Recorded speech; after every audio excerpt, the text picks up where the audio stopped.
Hai, balik lagi bareng gue Lutfi di channel ALK Sport, channel yang bakal ngebahas tentang dunia olahraga. Oke, langsung aja hari ini gue mau bahas tentang rivalitas. Anjay, rivalitas. Dalam perkembangannya, olahraga itu bukan hanya dijadikan sebagai sarana hiburan atau sarana untuk menambah kebugaran.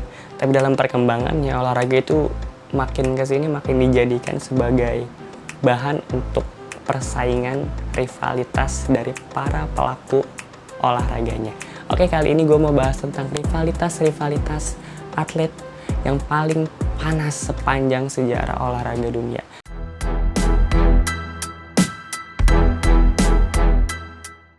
Oke, langsung aja yang pertama ada rivalitas dari dunia catur antara Anatoly Karpov versus Garry Kasparov. Buset, susah bener nih nama ya. Jauh sebelum adanya rivalitas dari Dewa Kipas dan juga Deddy Corbuzier. Kok Deddy Corbuzier sih? Gotham.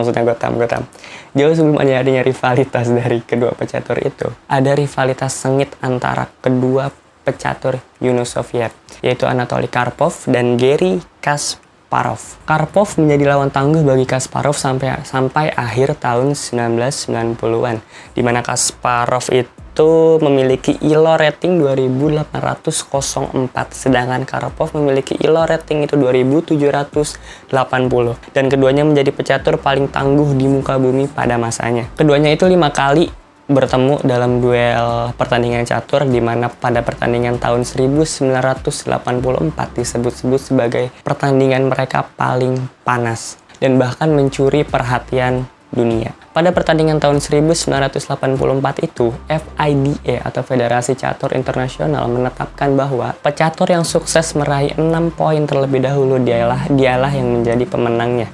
Dan pada pertandingan ini, Karpov unggul terlebih dahulu 5-0 atas Kasparov. Tapi selanjutnya, Kasparov itu berhasil menahan imbang Karpov ini sebanyak 17 kali. Jadi semenjak 5-0 itu, 17 pertandingan setelahnya itu berakhir dengan imbang. Lalu setelahnya Kasparov berhasil meraih 3 kemenangan secara beruntun. Jadi skornya nih 5-3 nih waktu itu. Tapi sebelum pertandingan selesai, pertandingan itu dihentikan oleh FIDE dikarenakan kedua pecatur ini sama-sama kelelahan. Mereka sakit karena lamanya mereka bertarung di ajang pertemuan itu. Di tahun 1985 partai ulangan pun dilaksanakan, dan secara spektakuler dan mengejutkan, Kasparov yang pada pertemuan pertamanya itu kalah 5-3 berhasil mengalahkan Karpov dan menjadi juara dunia pada saat itu. Dari situlah perlahan tapi pasti nama besar Karpov itu mulai menurun dan Kasparov itu makin naik gitu.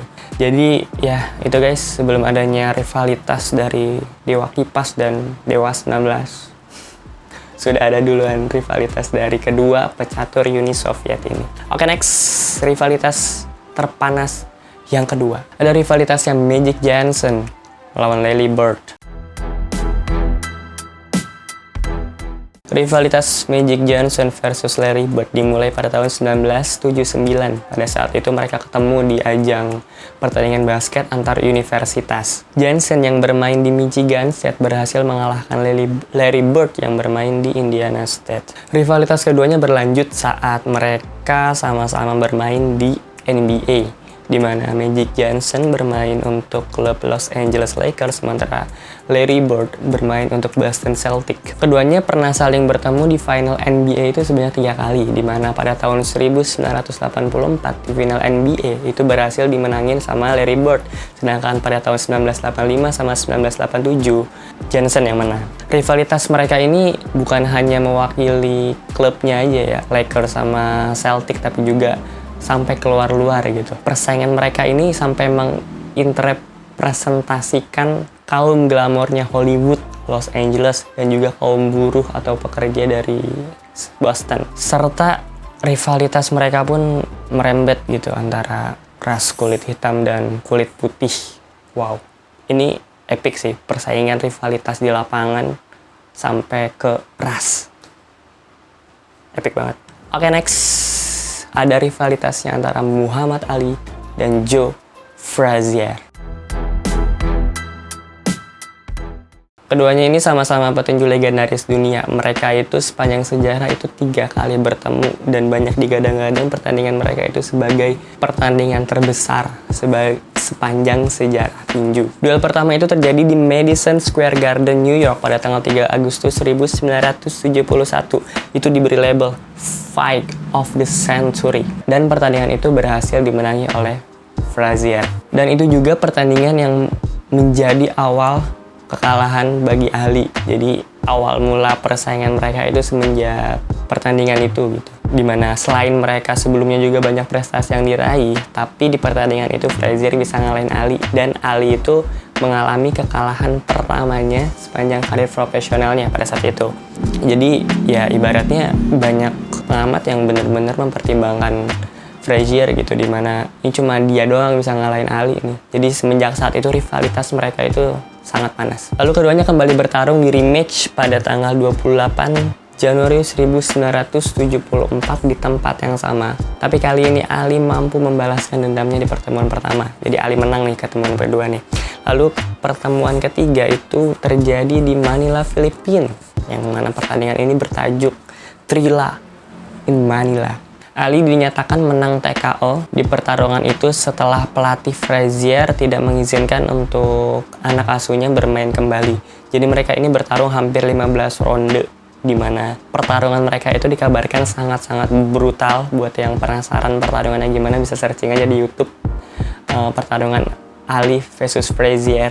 Nah, pertarungan ketiga ini dikabarkan sangat brutal sampai saking brutalnya si Frazier ini sampai kehilangan penglihatannya buat beberapa saat. Itu pun disuruh mundur sama pelatihnya. Frazier tuh yang gua baca ini dia nggak mau dulu. Jadi dia bener-bener nggak mau nyerah, bener-bener mau terus fight. Tapi pelatihnya dengan ngeliat kondisi anak buahnya seperti itu, ngeliat nggak memungkinkan nih buat dia melanjutkan pertandingan. Jadi dia dinyatakan TKO karena mundur. Dan saking brutalnya, bener-bener brutal itu pertandingan, mereka itu setelah pertandingan dua-duanya dilariin ke rumah sakit. Bahkan Frazier setelahnya 10 bulan itu nggak boleh tinju coy. Jadi karena pertandingan itu dia 10 bulan dilarang untuk bertinju karena dampaknya luar biasa tuh dari pertarungan itu. Jadi bener-bener tuh mereka itu berantem sampai mati istilahnya bro. Oke, next ada rivalitasnya Rafael Nadal dan Roger Federer. Sebelum adanya Novak Djokovic sama Andy Murray yang beberapa tahun terakhir ini naik daun, ada persaingannya Rafael Nadal dan Roger Federer yang sangat-sangat panas. Di mana Rafael Nadal yang merupakan petenis asal Spanyol dan juga Roger Federer yang merupakan petenis kebanggaan masyarakat Swiss ini menciptakan persaingan yang sangat-sangat sengit di dunia tenis pada saat itu. Sampai sekarang malah. Federer dan Nadal sudah saling berhadapan sejak tahun 2004, di mana saat itu Nadal yang masih berusia 17 tahun dan berperingkat 34 dunia berhasil menghentikan Roger Federer yang merupakan unggulan pertama di babak ketiga Miami Masters dalam pertandingan strike set. Federer dan Nadal kemudian kerap terlibat dalam duel-duel yang sangat seru. Final Wimbledon 2008 dianggap banyak yang menggadang-gadang itu sebagai pertarungan mereka yang paling sengit. Tapi pertandingan itu kembali berhasil dimenangkan oleh Nadal. Nadal pada pertandingan itu berhasil kembali mengalahkan Roger Federer melalui pertarungan 5 set setelah melalui pertarungan selama 4 jam 23 menit. Gila, lama banget tenis ya. Buset dah, 4 jam coy. Hingga sekarang keduanya itu udah ketemu, itu udah bertarung sebanyak 28 kali, di mana 18 kemenangan buat Nadal, sedangkan 10 kemenangan buat Roger Federer. Nadal masih unggul nih, tapi Roger Federer masih bisa terus kalahin Nadal, masih bisa ngejar head to headnya, karena mereka berdua masih sama-sama aktif sampai sekarang. Oke, yang terakhir adalah rivalitas terpanas yang pasti kalian udah pada tahu dari dunia sepak bola. Siapa lagi kalau bukan Lord Lingard dan Lord Bettner. Canda. Mana ada dia masuk dalam daftar ini? Tidak mungkin. Oke, rivalitas terpanas atlet kita yang terakhir yaitu dari dunia sepak bola. Kalau siapa lagi kalau bukan Lionel Messi dan juga Cristiano Ronaldo. Rivalitas antara kedua pemain itu sebenarnya udah terjadi semenjak Ronaldo itu masih di MU. Mereka itu udah banyak digadang-gadang sebagai rivalitas pada zaman now lah ibaratnya. Cuma karena mereka beda liga pada saat itu, jadi kurang panas aja gitu. Mereka jarang fight, jarang ketemu, jarang bertanding satu sama lain gitu.